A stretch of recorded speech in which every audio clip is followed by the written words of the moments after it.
მნიშვნელოვანია იმ კუთხით დღევანდელი ღონისძიება, რომ აფხაზეთის დევნილი ახალგაზრდები თვითონ თავის ხელით მოამზადეს საოცარი საახალწლოს ნაძვისხისთვის სათამაშოები, რადგანაც ეს პროექტი განხორციელდა ხელნაწერთა ცენტრთან ერთად.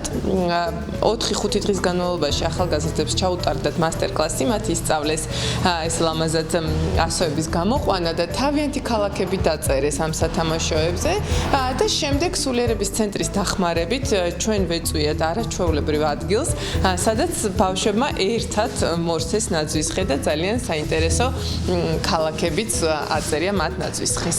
აფხაზეთიდან დევნილმა ბავშვებმა ორ კალიგრაფთან ერთად, ქალბატონ ლეილა ბაბაიასთან და ჩემთან ერთად გადაწერეს თავიანთი სოფლების, ქალაქების და აფხაზეთის სხვა გეოგრაფიული ობიექტების, მდინარეების, მთების და ასე შემდეგ სახელები.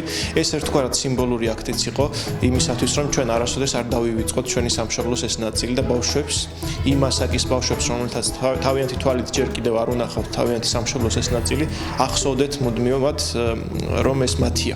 თავიანთი ხელით შექმნეს მათ ნაძვისხის სათამაშოები, რომლებიც გააფორმეს ქართული ასოებით და ერთგვარად ესეც სიმბოლურია ქართული კულტურის შეტანა საახალწლო საჩუქრებში.